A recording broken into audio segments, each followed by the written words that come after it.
Kawan-kawan, hari ini kita yang hadir di sini dan tentu jutaan pemirsa sekalian yang mengikuti di seluruh Indonesia, kita bersama-sama meneguhkan niat dan sekaligus memanjatkan doa dan memulai sebuah perjuangan yang sangat penting secara bersama-sama. Perjuangan ini tentu untuk seluruh rakyat Indonesia. Dan juga untuk masa depan generasi muda dan generasi selanjutnya. Bapak Ibu teman-teman, kita menghadapi sebuah tantangan yang cukup besar. Dunia bergerak dengan sangat cepat, turbulence, dan terjadi disrupsi di mana-mana. Kecanggihan teknologi bergerak juga dengan sangat cepat, dan perubahan itu terjadi tanpa kadang-kadang kita sadari. Semuanya sekali lagi serba sangat cepat. Pertanyaan untuk bangsa kita sebenarnya, untuk kita semuanya. Khususnya untuk generasi muda menghadapi yang serba cepat itu. Mampukah kita merespon itu? Saya orang yang hakul yakin, jawabannya mampu. Mampukah kita survive? Mampu. Kita orang-orang yang adaptif. Dan bukan sekedar survive loh sebenarnya, tapi kita juga harus menang dan unggul dibanding dengan bangsa lain. Bapak Ibu kawan-kawan, saya yakin-yakinnya kita bisa. Dan saya sedang tidak bercanda. Ini serius. Dan tentu saja keseriusan ini mesti kita wujudkan untuk berkontribusi dalam kontestasi ini dengan sebaik-baiknya, setulus-tulusnya, dan sekeras-kerasnya kita akan berjuang. Bapak Ibu yang sangat saya hormati, kita pasti bisa.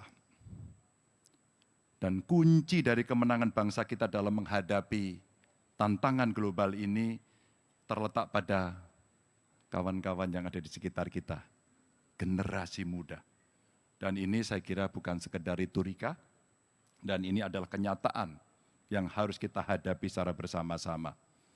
Kawan-kawan, karena itu pemerintah ke depan harus fokus setidaknya pada 3 hal.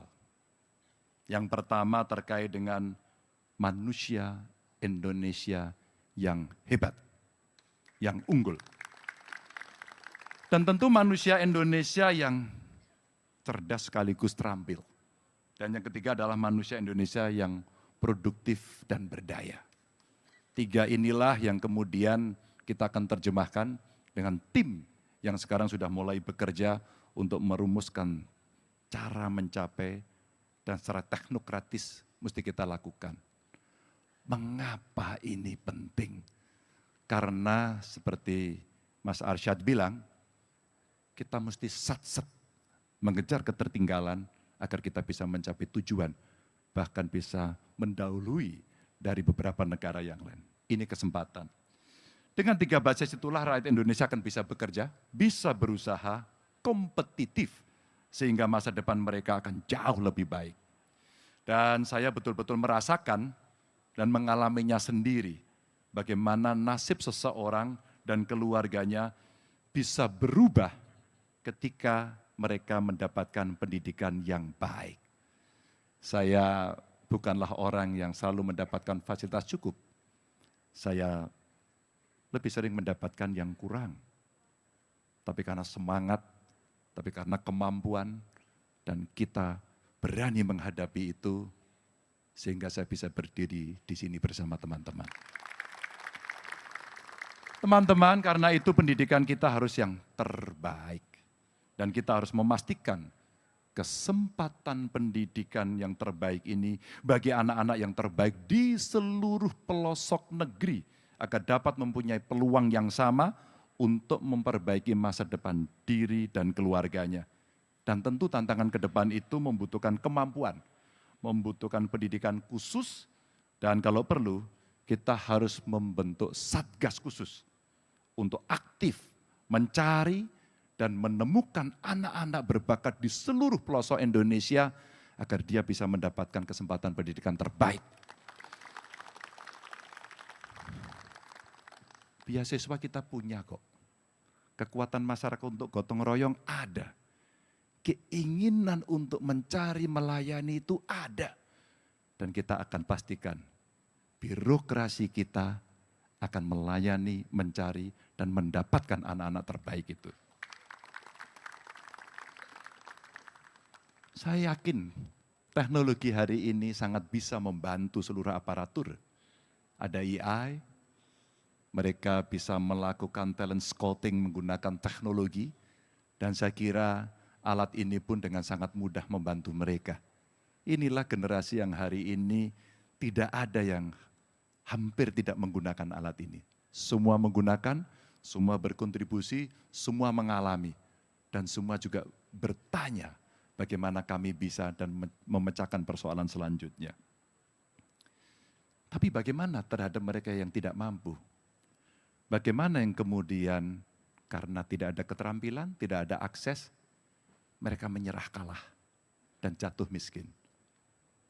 Yang saya bayangkan dan sedang didesain oleh kawan-kawan adalah kita cari yuk satu keluarga miskin, kita pastikan setidaknya salah satu anggota keluarganya harus menjadi sarjana dan negara yang menjamin itu.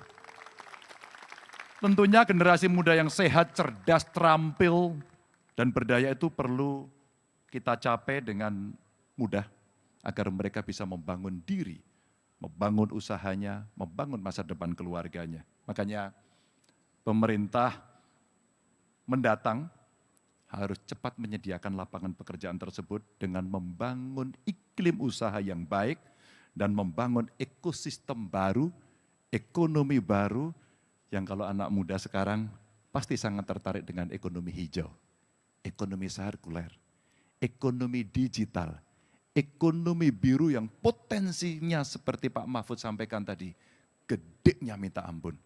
Kita mesti pastikan kitalah yang akan mengelola itu. Kitalah yang pertama mengelola itu. Dan tentu manusia Indonesia yang unggul dan produktif itulah yang akan membawa bangsa kita menuju 100 tahun nanti di 2045.